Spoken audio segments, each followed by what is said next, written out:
ಲೋಕಸಭಾ ಚುನಾವಣೆ ಫಲಿತಾಂಶ ಬಂದಿದೆ. ಕೆಲವೊಂದು ವೈಪರೀತ್ಯಗಳ ಮಧ್ಯೆ ಕೂಡ ನಮ್ಮ ಕೋಲಾರ ಕ್ಷೇತ್ರ ಇವತ್ತಿನ ದಿವಸ ನಮ್ಮ JDS ಪಕ್ಷದ ಅಭ್ಯರ್ಥಿ ಸನ್ಮಾನ್ಯ ಶ್ರೀ ಮಲ್ಲೇಶ್ ಬಾಬುರವರು ಒಂದು ಅತ್ಯಧಿಕ ಮತಗಳಿಂದ ಇಲ್ಲಿ ಏನು ಗೆದ್ದಿದ್ದಾರೆ. ಅತ್ಯಧಿಕ ಅಂತ ಹೇಳೋಕ್ಕಾಗೋದಿಲ್ಲ, ಮತ್ತಲ್ಲಿ ಆ ಒಂದು ಹಿಂದಕ್ಕೆ ಬರದೇ ಇದ್ದಿದ್ರೆ ಅತ್ಯಧಿಕ ಆಗ್ತಿತ್ತು. ಆದರೂ ಸಹ ಕೋಲಾರ ಜನತೆ ಇವತ್ತಿನ ದಿವಸ ಸನ್ಮಾನ್ಯ ದೇವೇಗೌಡರ ಮೇಲಿನ ಅಭಿಮಾನ, ನಮ್ಮ ನರೇಂದ್ರ ಮೋದಿಯವರ ಸಾಧನೆ, ನಮ್ಮ ಮುನ್ಸಾಮಣ್ಣವರ ಸಹಕಾರ, ಸಮೃದ್ಧಿ ಮಂಜುನಾಥ್ ಅವರು ಏನು ಅವತ್ತು ದಿವಸ ಕುಮಾರಣ್ಣ ಹತ್ರ ಹೇಳಿದ್ರು, ನಾವು ಏನು ಎಲ್ಲ ಕ್ಷೇತ್ರಕ್ಕಿಂತ ಹೆಚ್ಚಿಗೆ ಲೀಡ್ ತಗೊಂಡಾಗ ಮಾತ್ರ ನಾನು ನಿಮ್ಮನ್ನು ನೋಡ್ಲಿಕ್ಕೆ ಬರ್ತೀನಿ, ಇಲ್ಲದೆ ಬರಲ್ಲ ಅಂತ ಹೇಳಿದ್ರು. ಆ ಮಾತನ್ನು ಇವತ್ತು ಅಕ್ಷರ ಅವರು ಸಹ ಉಳಿಸ್ಕೊಂಡಿದ್ದಾರೆ.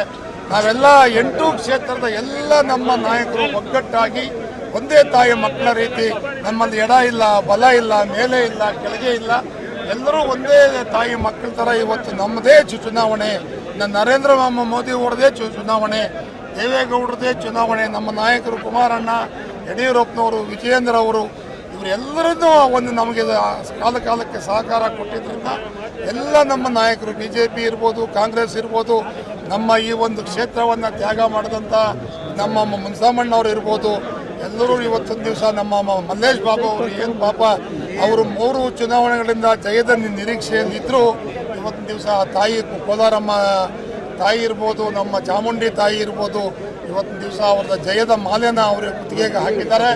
ನಾನು ಈ ಎಲ್ಲ ಕೋಲಾರ ಕ್ಷೇತ್ರದ ಮತದಾರರಿಗೂ ಈ ದಿನ ನಾನು ಎಲ್ಲ ನಮ್ಮ ಪಕ್ಷದ BJP ಮತ್ತು JDS ಪಕ್ಷದ ಎಲ್ಲ ಕಾರ್ಯಕರ್ತರ ಪರವಾಗಿ, ಮತದಾರರ ಪರವಾಗಿ ಅವರೆಲ್ಲರಿಗೂ ನನ್ನ ಧನ್ಯವಾದಗಳನ್ನ ಸಮರ್ಪಣೆ ಮಾಡ್ತೀನಿ. ಏನು ನಾವು 350+ ಅಂತೂ ಬಂದೇ ಬರ್ತದೆ ಅಂತ ಒಂದು ಎಕ್ಸಿಟ್ ಪೋಲಲ್ಲಿ ಇತ್ತು, ಅದಾಗಿಲ್ಲ. ಸುಮಾರು 290ರಿಂದ 300 ಸೀಟು ಬರುವಂಥ ಸೂಚನೆ ಕಾಣ್ತಿದೆ. ಇನ್ನೂ ಎಣಿಕೆ ಆಗ್ತಾ ಇದೆ. ಭಾಳ ನಮಗೆ ದುಃಖಕರವಾದ ಸಂಗತಿ ಅಂದರೆ ಏನು, ಈ ವರ್ಷ ಉತ್ತರ ಪ್ರದೇಶದಲ್ಲಿ ರಾಮ ಮಂದಿರ ಆಗಿತ್ತು, ಅದು ಒಂದು ಮುಖ್ಯ ವಿಷಯವೂ ಆಗಿತ್ತು. ಅಲ್ಲೇ ನಮಗೆ ಹಿನ್ನಡೆ ಆಗಿರೋದು ಸ್ವಲ್ಪ ಭಾಳ ನೋವುಂಟು ಮಾಡಿದೆ. ಅದೇ ರೀತಿ ಏನು ನಮ್ಮ ತಮಿಳುನಾಡಲ್ಲೂ ಸಹ ನಮಗೆ ಅಣ್ಣಾಮಲೈಯವರು ಪಾಪ ಬಹಳ ನಿಷ್ಠಾವಂತ ರಾಜಕಾರಣಿ, ಅವರು ಇವತ್ತು ಗೆಲ್ಲಬೇಕಾಗಿತ್ತು ಅಂತವ್ರು ಬೇಕಾಗಿತ್ತು, ಅವರು ಸಹ ಗೆದ್ದಿಲ್ಲ. ವೋಟ್ ಪರ್ಸೆಂಟೇಜ್ ಅಂತೂ ಅಲ್ಲಿ ಜಾಸ್ತಿ ಆಗಿದೆ.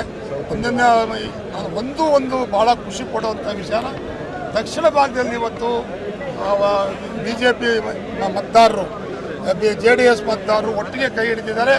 ಈ ಒಂದು JDS ಮತ್ತು BJP ಕಾಂಬಿನೇಷನ್, TDP ಮತ್ತು BJP ಕಾಂಬಿನೇಷನ್ ಈ ಸಾರಿ ಭಾಳ ಚೆನ್ನಾಗಿ ವರ್ಕೌಟ್ ಆಗಿದೆ. ಇದು ಮುಂದಿನ ಚುನಾವಣೆಗಳಲ್ಲಿ ಇದು ಮುಂದುವರಿಯುತ್ತೆ.